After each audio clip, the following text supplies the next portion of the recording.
Why nobody gives a shit how hard you work?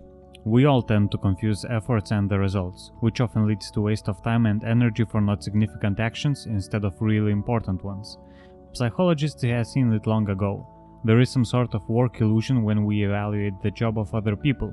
For most of us, only the speed and the result of job, performance or work is important. However, in the subconscious mind, it is not less important that we evidence the efforts put into the execution of a job.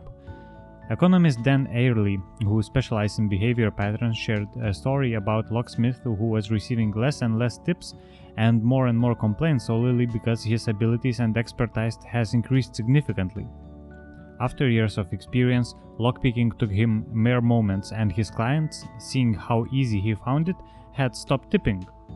In 2011, Harvard Business School professors Ryan Boyle and Michael Norton made an investigation and determined that online flight ticket customers were actually more willing to wait for a result for a longer period if they could see the search process, or in other words, see how hard the system is working by checking each airline databases.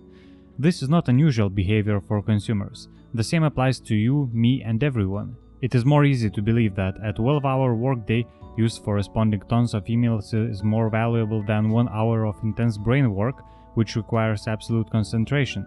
But have a look at the writers, designers, painters. Each of them will confirm the opposite. They will say that this 1 hour is what delivers maximum results from financial standpoint and from the creativity standpoint. Data was gathered in Mason Curry book Daily Rituals about how much time for work is spent by different professions, and it turns out that the persons who engage in creative work very rarely work for more than 4 to 5 hours a day. Partly that's because productive work makes you tired, but if you spend only few hours for it, then in fact the opposite happens. Few hours of productive work brings you energy.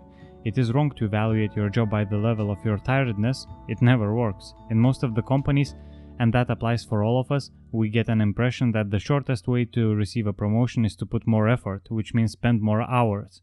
But in reality, if you are able to successfully execute your duties and go home at 2 p.m., a good manager should be pleased with you. Speaking of the manager, if you are about to bring a question of your promotion and your manager only cares about the result, then there is no point to tell him about the efforts you put each day, is it? Tiredness does not represent the productivity, and efforts are not equal to the results. That's why it is very important to begin with the essential tasks first and before you drown into the routine.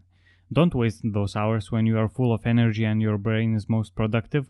Planning your day to the minute does not mean using the time productively. Doing important things first does.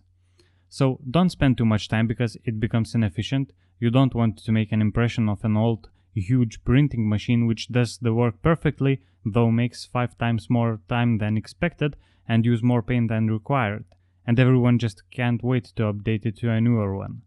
I'm not saying to avoid a job or over hours when required, but there are many tricks how to use your time more efficiently, save your energy, and instead of being old print machine, be the best goddamn printer there is.